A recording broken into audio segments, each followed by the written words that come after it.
Final de ano nunca é feliz lá em casa. A gente nunca está muito animado. Acho que é o cansaço do ano. Minha avó faleceu nessa época, minha mãe fica triste. Quando minha mãe fica triste, todo mundo em casa fica triste. E eu sou uma pessoa naturalmente melancólica. Eu olho para o ano e eu só vejo as coisas que eu não fiz, as promessas que eu deveria ter feito. Eu vejo que meu peso não está menor, eu vejo que minha conta bancária não está mais gorda. Eu vejo que eu fiz várias metas para o meu escritório e que eu não cumpri nenhuma delas. Os vícios que eu tinha, eu continuo trabalhando para não tê-los, mas eles continuam persistindo e me maculando, e maculando a minha honra, maculando a minha vergonha, maculando a minha santidade. E o Ailton parece que não movimentou muita coisa. E quanto mais eu olho para o Ailton, menos eu gosto do Ailton. Menos eu suporto o Ailton, para falar a verdade. E esse ano foi um ano muito especial para mim. Muito especial de verdade. É o ano que eu comecei a dar aula na Escola da Bíblia. E várias coisas aconteceram. Nem todas felizes. Para falar a verdade, a maioria de sabores. Não foi à toa que no primeiro semestre eu fiquei com uma mancha, comecei a ter doença autoimune por causa de estresse. Muito sacrifício. E cada aula, e assim, eu acho que... Por isso que eu detesto fazer mensagem, eu detesto dar aula.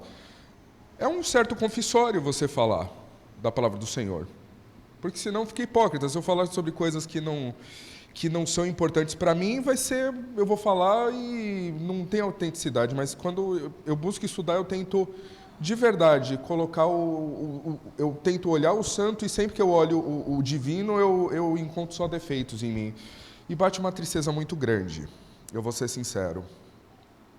E duas turmas que tivemos e duas turmas que eu estive semanalmente me expondo, abrindo, me desnudando mesmo. Não fisicamente, graças a Deus, mas de uma forma espiritual, que eu acho que é ainda pior, acho que é ainda mais delicado.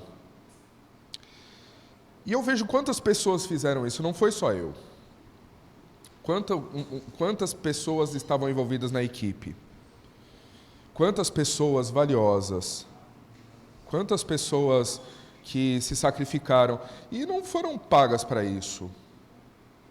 Não houve pagamento para isso, mas eles fielmente colocaram as mesas, eles fielmente receberam as pessoas, eles fielmente cumpriram o seu ofício. Por quê? Porque acreditavam na palavra do Senhor e graças a Deus por isso. Louvado seja o nome do Senhor em todas as coisas. Mas eu imagino que não é fácil. De verdade, eu imagino que não é fácil. E porque eu sinto isso, às vezes a gente planta, e aonde estão os resultados? Aonde está o resultado do sacrifício que você passa horas trabalhando? Você perde o seu sábado, você perde horas da sua semana.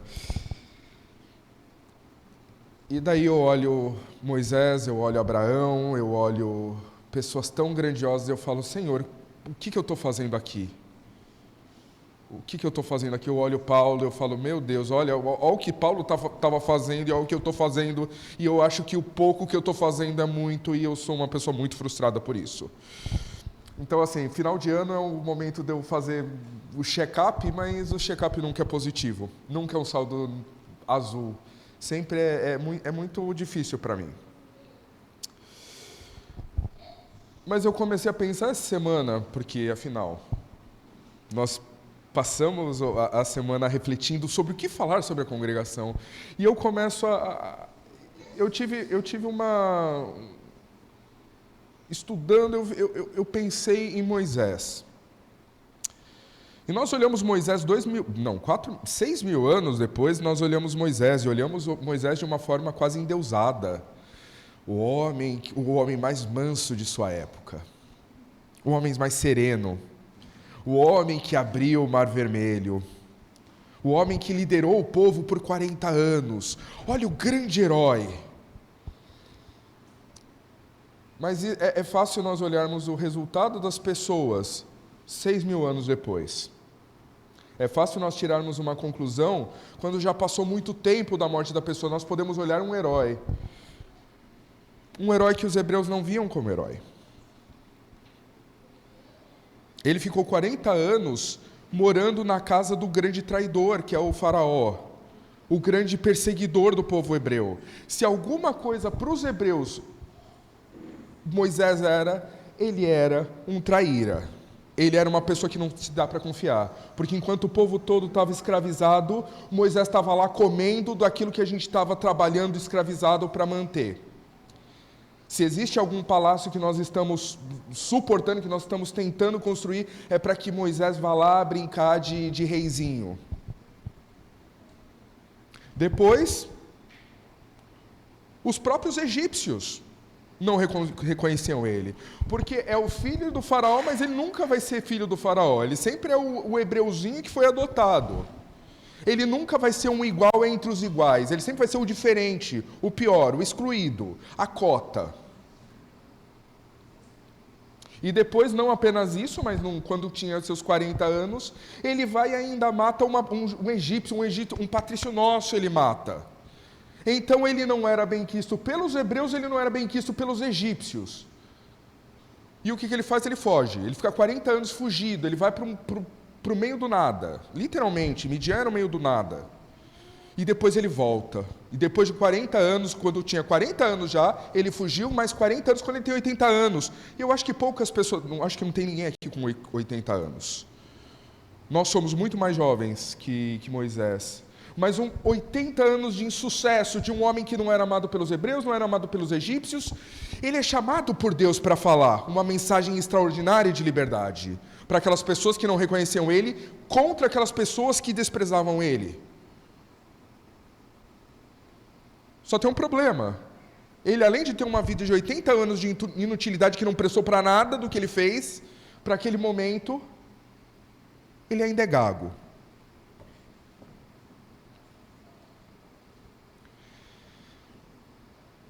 Ele tenta até dar um jeito. Não, veja, Arão meu irmão, é muito melhor que eu. Arão, ele é tão bom, ele não tem o problema que eu tenho. Meu irmão, ele viveu junto com os hebreus, ele é reconhecido pelos judeus.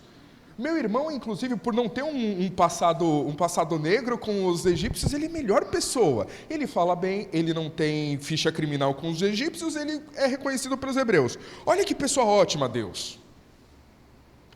Mas Deus não usou Arão. Deus agiu em algo imprestável. Pensa na pior pessoa no mundo para agir. Deus pegou essa pessoa. O libertador era uma pessoa imprestável. Ele não tinha sido preparado para isso. Ele não tinha um histórico bom com as pessoas que ele ia falar. Ele era uma vergonha pública para os dois lados. Ele conseguiu ser unanimidade. Ninguém é unanimidade, mas Moisés era unanimidade. Era uma porcaria para os dois. E Deus usou Moisés. Porque quem deveria brilhar é Deus. 6.000 anos depois nós olhamos Moisés como herói. Ele não era um herói para o seu próprio povo. Ele não era um herói para os egípcios. Mas nós podemos aprender com Moisés que Deus age até no imprestável. Você acha que você não tem qualidade, você acha que você não tem dom, você acha que você não tem condições? Parabéns! Deus agiu numa pessoa exatamente igual a você. E Ele transformou um herói de uma pessoa que era imprestável do mesmo jeitinho, talvez muito pior do que você. Mas Deus, Ele tem um motivo para fazer isso. Ele não quer que a habilidade de oratória de Moisés brilhe na hora da conversão. Ele não quer libertar o povo porque o Moisés é malandro, mas Ele quer mostrar que Ele tem poder. E qual foi o papel de Moisés? Senão o de obedecer. Vai. E ele foi. Melhor história não era de Davi. Não é uma exceção o caso de Moisés. Mas quando nós vemos que Davi, e nós estamos falando do Davi bíblico, por favor. Ele era o menor de uma família pobre. Ele não era um Zé Ninguém. Na guerra não chamaram ele os seus irmãos mais velhos foram para a guerra contra os filisteus. Davi não. Davi estava fazendo o quê? Cuidando da coisa mais inútil que tem. A coisa mais imprestável que tem, que é a ovelha. Você só precisa ficar olhando para ver se vem algum animal. Se não tiver animal, você não faz nada. Só fica olhando. Ele era fraco demais para ser um guerreiro.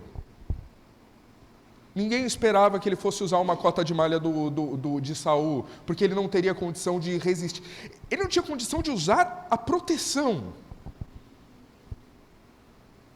Ah, eu quero ser policial. Tudo bem, mas assim, você não tem as duas pernas, como você vai policiar? Por exemplo, talvez hoje até tenha condição, mas algum tempo atrás não tinha essa condição. Você é incapacitado. Você é inútil, você é imprestável. E um monte de gente útil, capaz não está fazendo. Porque Saul era o rei, o Saul era o maior deles, Saul era o mais bonito, era o rei que foi constituído para ir à frente da batalha. Mas Saul não estava à frente da batalha, estava atrás, estava com medo, estava ouvindo as risadas de um Golias que estava tirando o sarro de Deus e ele estava com medo. Por causa do tamanho do Golias. Mas isso não é motivo para que Davi vá. Porque, afinal, quantas pessoas na lista tem melhor que Davi? Todos.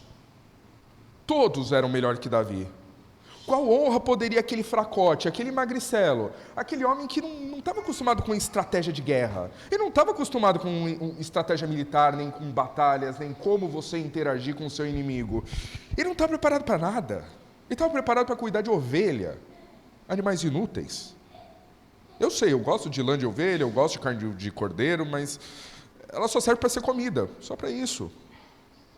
Qual a honra que Davi pode trazer para o reino de Israel?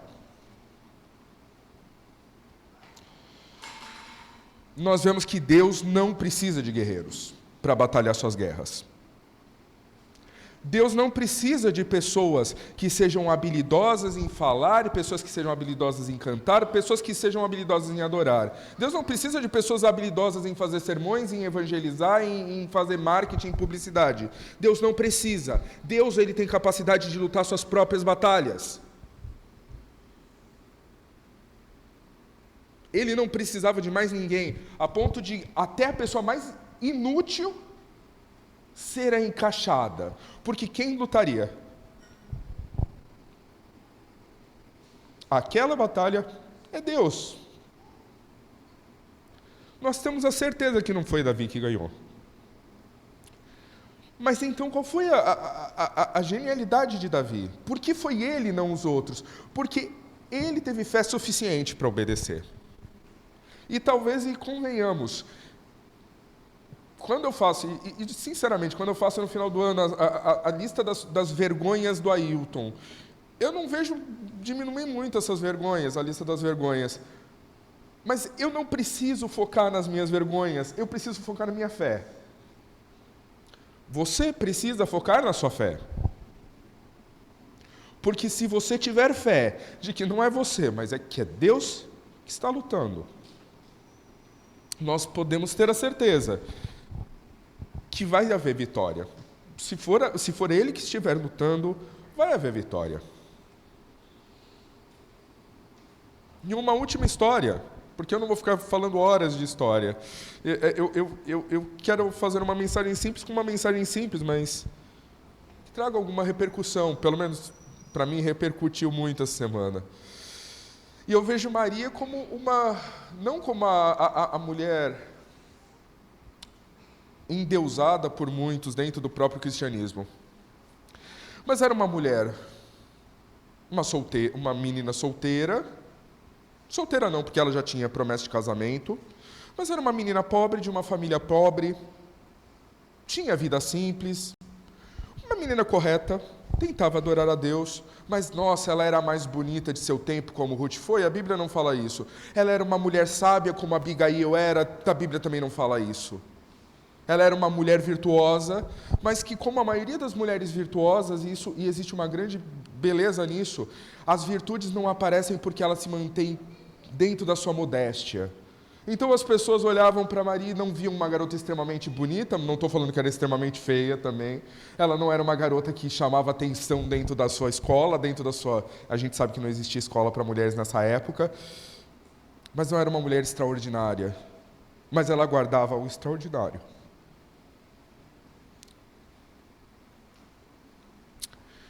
E a proposta de Deus para a obediência dela era estragar a carreira dela por completo.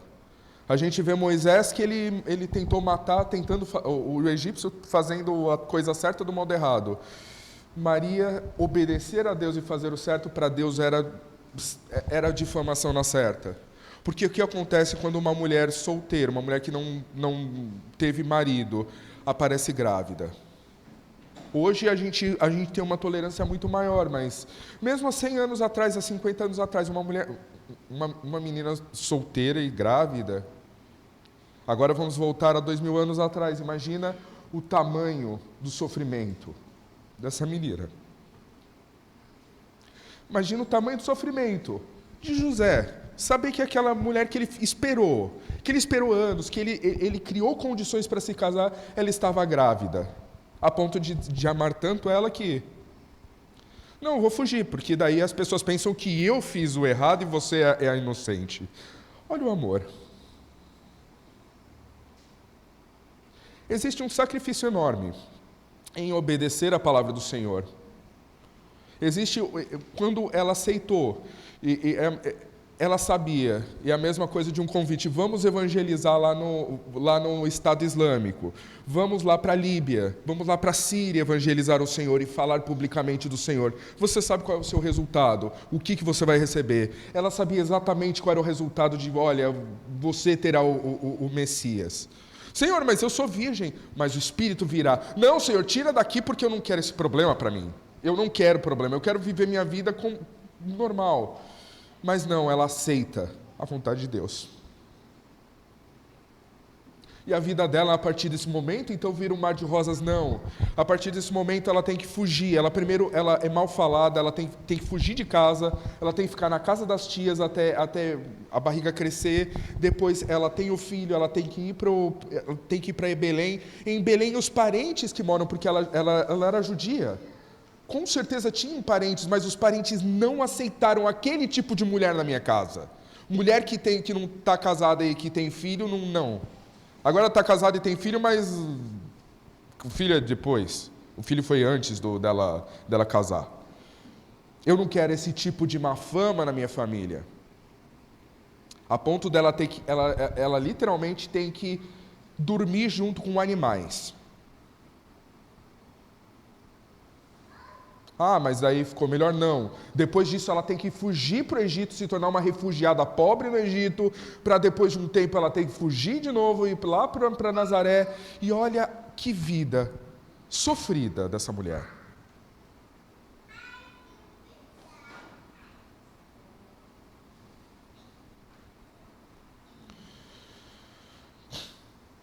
E o que é essa mulher? Ela era versada em pedagogia de como criar um Messias? Não, ela não era.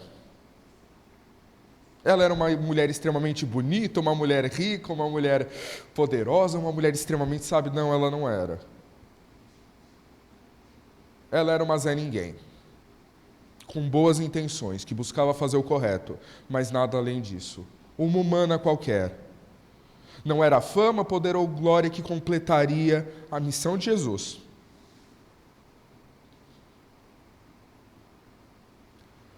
O que Deus precisava de uma mulher disposta a suportar a vergonha da cruz.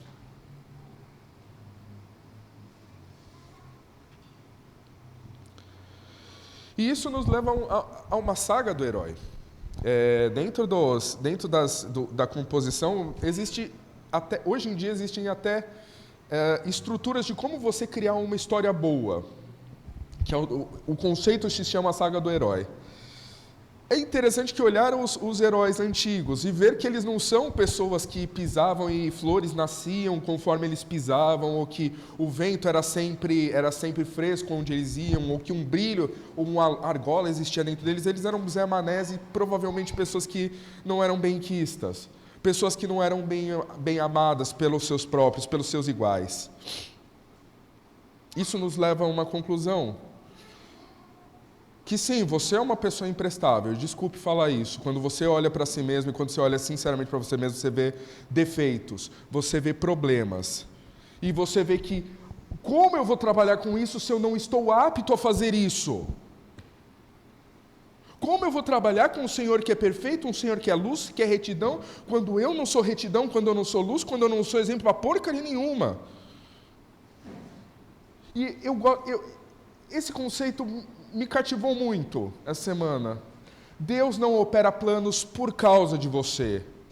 O reino de Deus não vai ser evangelizado, o trabalho e os planos do Senhor, os planos divinos que foram pensados desde a fundação dos tempos, não vão ser realizados por causa de você. Vão ser realizados apesar de você ser limitado, apesar de você ter problemas, apesar de você ter vícios, apesar de você ter aqueles pecadinhos que você não anuncia para ninguém, mas você sabe que você tem. Apesar de tudo isso que é você, e quando você fala você, sou eu também, tenha certeza. Apesar disso, os planos de Deus vão ser operados. E há uma certeza, porque Deus é bom. Não temos condição de suportar os desafios. Mas Davi nos ensina. Deus não quer homens gloriosos, homens fortes, homens bonitos, homens bem-sucedidos, homens que estão tão cheios de si que não conseguem se preencher de fé. Deus deseja homens dispostos a confiar nas promessas redentoras.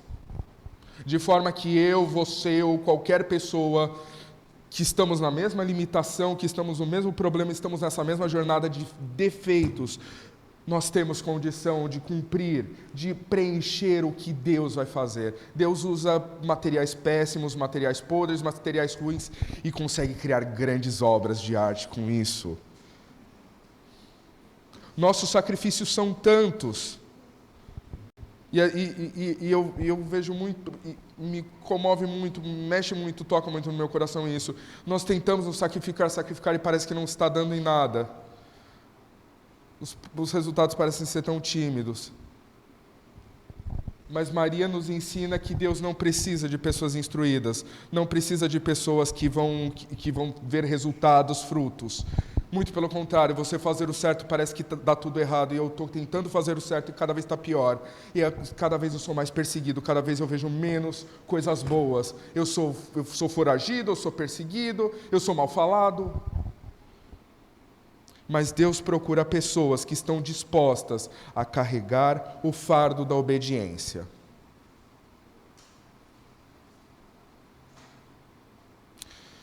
E voltando para o aspecto que nós falamos no começo, final de ano eu sempre penso, eu sempre coloco, eu acho que todos vocês vão concordar comigo que para dezembro começa aquela música Então é Natal, o que você fez? E é a música mais depressiva do mundo, porque ela já começa falando, e aí, o que você fez esse ano todo? E você percebe que você não fez nada. Não fez nada diferente, não fez nada de melhor, nada de mais evoluído. E nesse final de ano eu penso, mais um ano se passou. E o que nós podemos levar para mais um ano?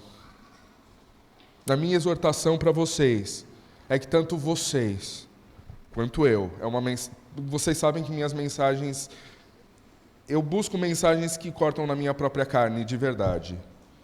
E o que eu recomendo para vocês, meus irmãos? Não olhemos para o resultado. Eu estou fazendo certo, mas não vejo resultado. Eu estou me sacrificando e não vejo resultado. Eu estou colocando minha cara a tapa e eu estou vendo que eu só levo tapa e não vejo retribuição boa nenhuma. Cuidado com os resultados, não vamos olhar para os resultados. Vamos fazer o certo, porque os resultados são traiçoeiros. Certamente José já estava morto antes de ver seu filho crucificado. José não viu o resultado do seu sacrifício, do seu amor a Jesus.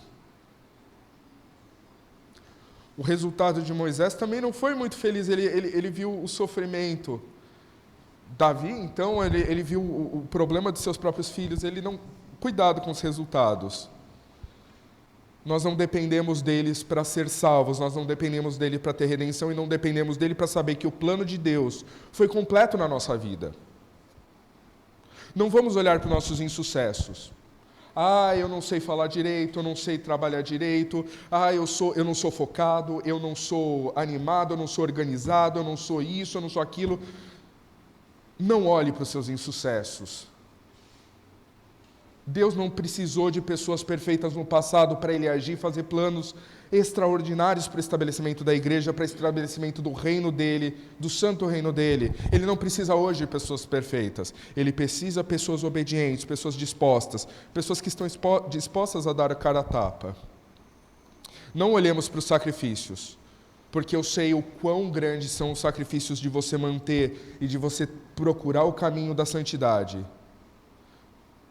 Pense o seguinte, isso me deixa muito feliz. Se Deus entregou o fardo que Ele entregou para você, e eu fico muito feliz de verdade. Somos uma congregação pequena, mas é feliz como todos buscam participar de algo, como todos buscam se envolver em algo. E eu sei que não é fácil. Nem todas as pessoas têm funções que falam, nossa, olha, parabéns, você está fazendo. Mas as funções, elas funcionam como um relógio suíço. E de verdade, como eu fico feliz toda sexta à noite, quando eu vejo as cadeiras e as mesas alinhadas, e não precisa de ninguém, a fada das mesas alinhadas faz isso. A pessoa que limpa o chão, a fada do chão limpo, a fada da organização da escala do culto, a fada... por favor, vocês sabem que eu não estou falando de paganismo, eu estou falando uma figura de linguagem que algum servo do Senhor se dispôs a isso, e glória a Deus por isso. Não é fácil. Mas Deus escolheu você. Glória a Deus por isso. Não vamos desanimar, meus irmãos. A obra e os planos pertencem ao Senhor, que nos trouxe até aqui. Esse é um contexto. Através desse pensamento, através dessa reflexão, eu gostaria de ler esse relato de Paulo para Timóteo. Dentro desse sentimento, desse espírito, eu vejo as palavras de Paulo. E tente entender o texto, não somente ler, mas digira esse texto. O valor e a profundidade e o sofrimento envolvido nesse texto. Dou graças a Cristo Jesus, nosso Senhor, que me deu forças e me considerou fiel, designando-me para o ministério, a mim que anteriormente fui blasfemo, perseguidor e insolente, mas alcancei misericórdia. Porque fiz por ignorância e na minha incredulidade. Contudo, a graça de nosso Senhor Jesus transbordou em mim, juntamente com a fé e o amor que estão em Cristo Jesus. Esta afirmação é fiel e digna de toda aceitação. Cristo Jesus veio ao mundo para salvar os pecadores, dos quais eu sou o pior. Mas por isso mesmo, alcancei misericórdia, para que em mim, o pior dos pecadores, Cristo Jesus demonstrasse toda a grandeza da sua paciência, usando-me como um exemplo para aqueles que nele haveriam de crer para a vida eterna. Ao Rei eterno, ao Deus único, imortal e invisível, sejam a honra e a glória para todos sempre. Amém.